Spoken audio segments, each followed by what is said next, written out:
Hi everybody, this is Cliff at Electricsun TV and Electricsun Productions, introducing tonight a new discovery who has been on tour for a while, and he's currently making the media scene right now.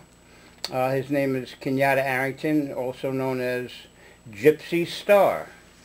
Uh, Hi KENYATTA, how are you? I'm just doing fine, Cliff. How is everything with you? And don't let me say it, because I'll start acting. Yeah, well, I'll tell you what, the first thing that's been on my mind about you and things that you've been doing is, in the first place, where were you when Jimi Hendrix got started, and how did you meet Jimmy, and what was that like?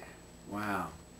You were asking me to turn back the hands of time on that one. It was very interesting. I used to go to New York just about every weekend, playing my flute everywhere I could. I played in Central Park and the subways and Washington Square Park. That was where I met Jimmy and Juma Sultan. They were checking me out, and Jimmy spoke with me, and he was really amazed at the way my flute looked and how I played. This is the thing that started it all, right, in the first place, was the flute. The flute was the thing that started everything. He invited me to come to his studio, which I didn't have any idea that he had a studio in New York City. I didn't know anything about Electric Ladyland Studios. I mean, I knew about Electric Ladyland, the album. So then after that, a couple of weeks passed by. This was during the summer of 1970. I don't know how much time passed by. My girlfriend and I, Julie Carmen, otherwise known as Julie Friedman, the actress, and I went to go see a concert of Laura Nyro at the Fillmore East. And we ended up getting backstage, and of course we missed the train back to New Jersey and talked to her father. They were yelling, screaming on the phone. And she said, what do you want to do? I said, let's go by Jimmy's studio. So we went by there, and lo and behold, Jimmy pops out with Devin and this other girl, and he remembered me, and we talked, and he was saying that, you know, come back again. He was kind of tired. He was looking forward to a vacation to Japan, and he got in a vehicle, and he was just looking at me the whole time. He pulled off, and this other guy said, so you think you're good enough to play with Jimi Hendrix, huh? And my girlfriend put her hand on her hip. She said, yes, he is. It was so funny. And so then a few weeks passed by again, and I went down to Philadelphia, and I recorded some music. And we hitchhiked from Philadelphia, myself and a guy named Dictionary from Patterson, New Jersey, otherwise known as Kaka. Crazy little guy playing congas, and he and I hitchhiked all the way from Philadelphia, got to New York. Jimmy wasn't there, so then we were very hungry. We started playing our music, and people just gathered around us, started putting money into our little cases. We had all this money, and people were jamming with us.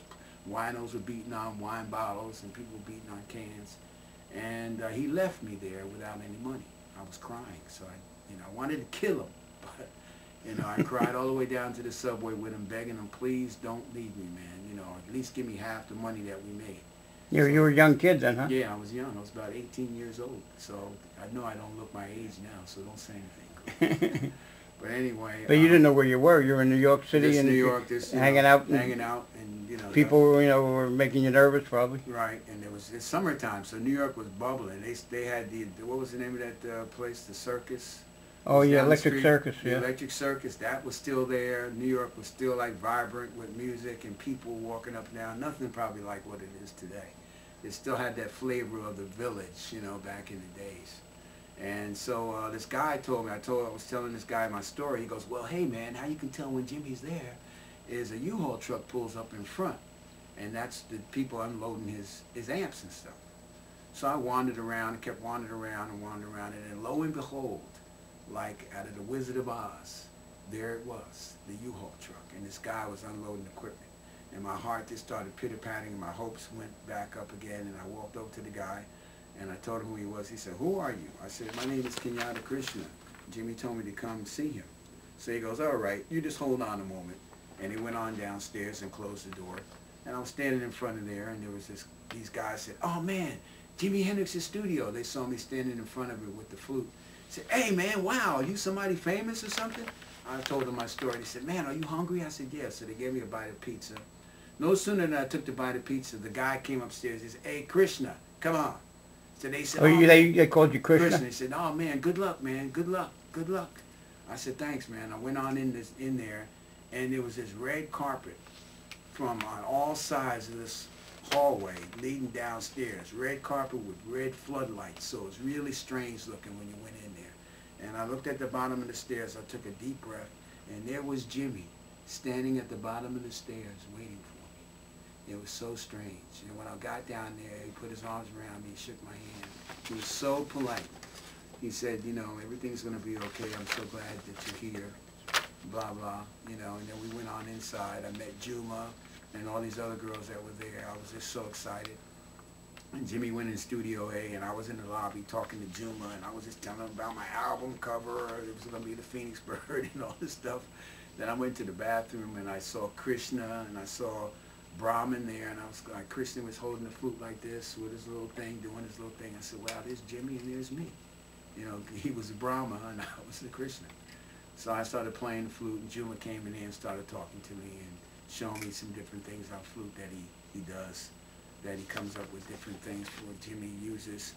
And then I went in the Studio A, where Jimmy was, and I sat down right behind Jimmy, and there was Eddie Kramer, and Jimmy turned around and handed me a piece of paper, and it was Belly Button Window, the song Belly Button Window, and he asked me to read it, and asked me, you know, what did I think of the words in the song? And I'm going, wow, Jimi Hendrix is asking me about a song that he wrote? Does he need my opinion?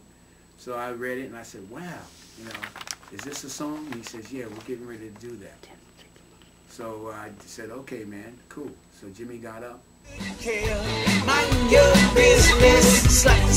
Well, we'll continue this, we're taking a station break, and we'll be right back. Jellyfish float so long, he got a jelly bone and a jelly back. Well, that's all right.